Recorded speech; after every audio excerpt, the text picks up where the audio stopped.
My presentation, inshallah, is on the hadith of the Holy Prophet Muhammad al-Mustafa sallallahu alayhi wa alih, La yuba'u ad-dayn bid-dayn, that the loan shall not be sold by another loan. This hadith is expanded upon by Imam al-Rida alayhi salam. In the first hadith of the Prophet sallallahu alayhi wa alih, there appears to be a complete prohibition on the sale of a loan to another person. In the second hadith by Imam al-Rida alayhi salam, there appears to be some tasamuh or leniency in the sale of the loan, but that he prohibits any change in the terms of the loan.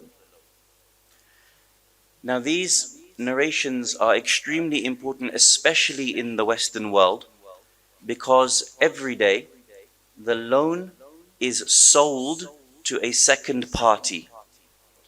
The mustalah in the banking world is called securitization. How is this hadith, La yuba'u ad-dayn bid-dayn, usually explained in the books of mu'amalat and fiqh al-uqud?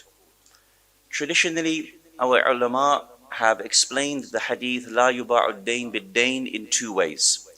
Number one, that if there is any interest, any riba, then when the loan is sold to a second party, this becomes, of course, haram. This is quite simple.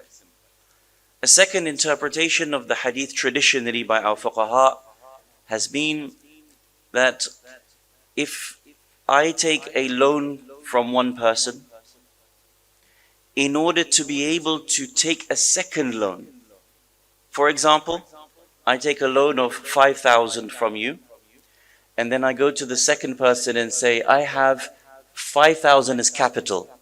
Now give me 20,000. I have created an economic house of cards. Because if I default on the first loan here, I will also default on the second loan here.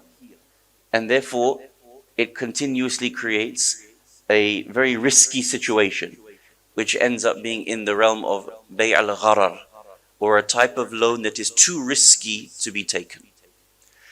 So the fuqaha traditionally explain La yuba'u ad-dayn bid-dayn in these two ways. The different ways banks benefit and accumulate unearned wealth by the sale of a debt. Why would a bank sell the debt? There must be some manfa'ah, some benefit to them. In the paper, I mention 4 different ways that securitization benefits the bank. I will briefly mention 1 or 2 so you get the picture, inshallah. Let us say I am the bank and I lend you $100,000 for whatever reason. I can sell the loan to a second bank. Why? When he purchases the loan from me, I have safeguarded the loan from my side and I have passed it on to the second bank. The second bank now gets to charge additional fees to the person that it has lent the money to.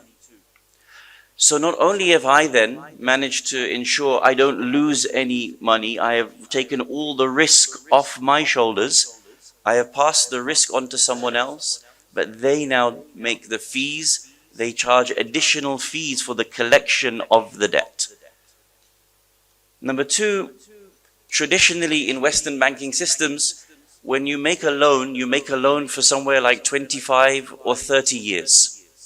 So if I lend you $100,000 to buy a house for 25 years,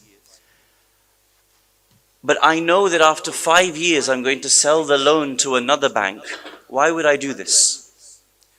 The reason why I make a 25-year deal, but then sell the loan after 2 years, I make the deal because I make you think that you can pay the loan back over 25 years, but I'm not interested in giving you money for 25 years. I'm only interested in giving you money for 2 years.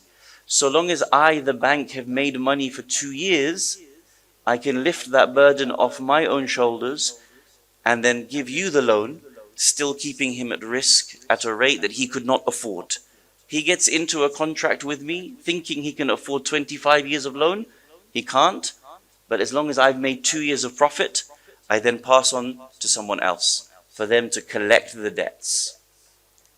This is systematically practiced in the Western banking system, and it accumulates masses of unearned wealth.